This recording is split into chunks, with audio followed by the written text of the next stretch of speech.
మరి నువ్వు ఒక పామువి, నా కష్టాలు ఎలా తీరుస్తావు నువ్వు? నువ్వన్నది నిజమే. నీ కష్టాలు తీర్చడానికి నా దగ్గర డబ్బు లేదు, కాని నీకు చాలా ధనం దొరికే ఉపాయం మాత్రం చెప్పగలను. అయితే అందుకు నాతో షరతు అని అనడంతో రాముడు ఎంతో సంతోషించి ఆ పాముతో ఇలా అంటాడు. నువ్వు నాకు డబ్బు దొరికే ఉపాయం చెప్తాను అంటే నువ్వు ఎటువంటి షరతు పెట్టినా నాకు అంగీకారమే. చెప్పు చెప్పు, నేనేం చెయ్యాలి? సరే అయితే, నేను చెప్పిన ఉపాయం ద్వారా నువ్వు సంపాదించిన డబ్బులు సగభాగం నాకివ్వాలి. దాంతో రాముడు కొంతసేపు ఆలోచించి ఇలా అంటాడు. సరే అయితే, నువ్వు అడిగినట్టే సగం ధనం నీకిస్తాను. ఇంతకీ ఏమిటా ఉపాయం? సరే చెబుతాను విను. నిన్న సింహపురి రాజుగారికి ఒక కల వచ్చింది. ఆ కలలో రాజుగారికి నగరమంతా నక్కలు సంచరిస్తున్నట్టు కనపడిందిట. ఇప్పుడు ఆ రాజుగారికి వచ్చిన కలకు అర్థమేమిటో నేను నీకు చెబుతాను. నీవు రాజుగారి వద్దకు వెళ్లి ఆ కలకు అర్థం చెప్పి అతనిచ్చే బహుమానం తీసుకొచ్చి అందులో సగభాగం నాకియ్యి. బావుంది బావుంది, నీ ఉపాయం చాలా బావుంది. నువ్వు చెప్పినట్టే చేస్తాను. ఇంతకీ ఆ రాజుగారి కలకు అర్థమేంటి?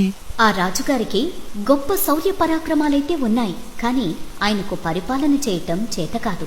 అందుచేత రాజకీయ వ్యవహారాలన్నీ మంత్రులకే వదిలేసి ఊరుకున్నాడు. చాలా కాలంగా ఆ మంత్రులు రాజభయం అన్నది లేక తామే రాజుల్లా ప్రవర్తిస్తూ లంచగొండులై అవినీతి సొమ్మును సంపాదిస్తూ అధికారాన్ని పూర్తిగా దుర్వినియోగపరుస్తూ వస్తున్నారు. వారిని బట్టి వారి కింది అధికారులు అదే విధంగా చేస్తున్నారు. చివరకు ఆ అవినీతి ప్రజలలోకి కూడా వ్యాపించింది. ఎవరికి ఒక ధర్మం గాని, నీతి గాని, శాసనం గాని లేదు.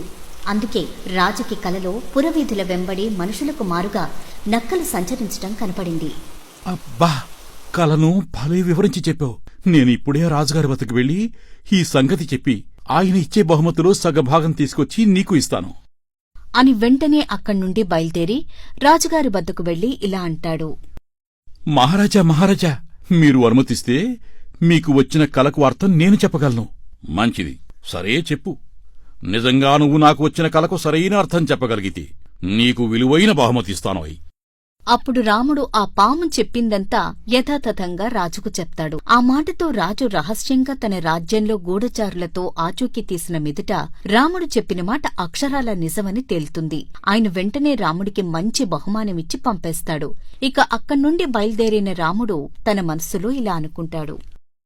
అమ్మయ్యా, ఇక ఈ బహుమానంతో నా దారిద్ర్యమంతా తీరిపోయింది.